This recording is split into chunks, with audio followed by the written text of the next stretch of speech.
Hey, what is up guys, welcome back to the channel and welcome back to another GT7 video, this time in regards to the brand new daily races for February the 27th 2023. Now, as usual, when we get a brand new track within GT7, we have a week kind of themed around the track itself, and this time it means that Grand Valley Highway 1 is now taking place on two different layouts across two of the three events for next week, which I think will be rather quite interesting. So Daily Race A, this is going to take place at Grand Valley South using the Porsche 911 Carrera RS Club Sport, the 993 model from a 1995. It's BOP'd, it's 5 laps, and it's set on sports hard tyres. Now, this is a bit of an interesting move from Polyphony, in all honesty. I'm quite surprised they didn't use the brand new Porsche that was put into the game with update 1.29. Instead, they're going to be using a more modern Porsche. It is still a great car to drive, so I am looking forward to taking part in this one. And I absolutely love the short layout of Grand Valley Highway. I feel like it's a very, very good layout. In fact, I'm kind of on the fence of preferring the short layout to the actual long layout. But who knows, maybe the longer layout will kind of grow on me throughout this week, which I will talk about a little bit later on. So again, it's a Porsche themed event. They seem to really enjoy basically making a lot of one-make Porsche races, but this time, instead of, you know, a more modern Porsche and stuff, we've got the 1995 RS Club Sport, which is a great car. It's one of those cars, if you look at it the wrong way, it will try and kick its rear end out. So I can see a lot of carnage coming from this one. Should be rather quite enjoyable. I'm going to assume, as usual, this will be a kind of non-DR, non-SR rating affected race. So yeah, should be a good one for Daily Race A. Daily Race B, this is going to be trial mountain with the Group 4s. It's 4 laps and set on racing mediums. Again, a very quick kind of sprint layout. Another classic GT track. Very, very popular, this one. I think this one's been done, at least the last time I remember was around the May time of 2022. A couple of months after release, the Group 4s did a 4-lap sprint around there. It was a great time. Back then, the most dominant car, I believe, was the Impreza and the GTRs.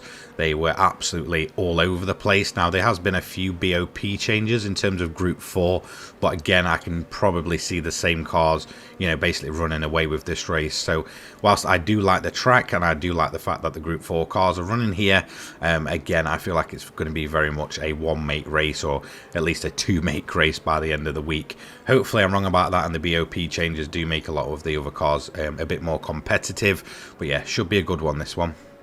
And the final race for the week is a very good one, to be honest. I'm quite looking forward to this, but I do have a bit of a worry about it, which I will go on to explain. So Daily Race C is Grand Valley Highway 1, the full layout with the Group 3 cars, 10 laps, 5 times tyre wear, 1 times fuel use, and racing hard tyres only.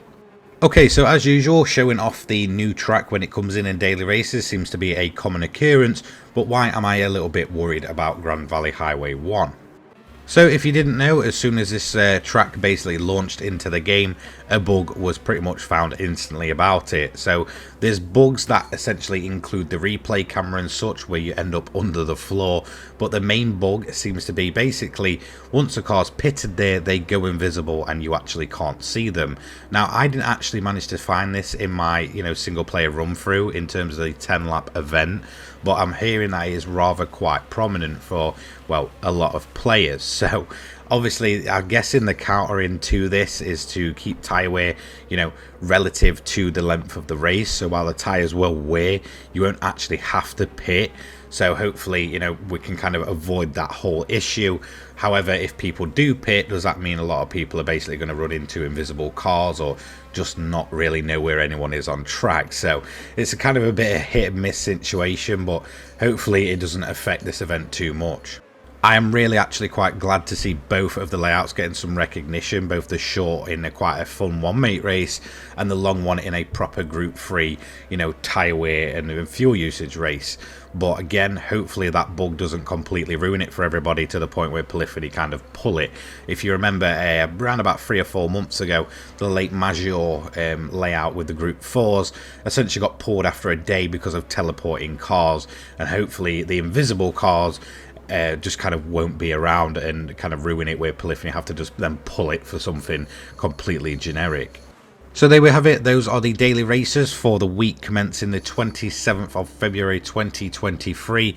Hopefully it should be a good week. I can't wait to see some of you guys out on track. If you do see me, just you know, feel free to say hello. Thank you so much for watching. Don't forget to like, comment, subscribe, turn your notifications on so you don't miss an upload from me. I upload GT7 and motorsport content each and every day. Big shout out goes to my sponsors, the Controller People and Poggers, who are helping this channel stay afloat. Yeah, thank you so much. I'll see you all later, guys. Have a great time. Peace.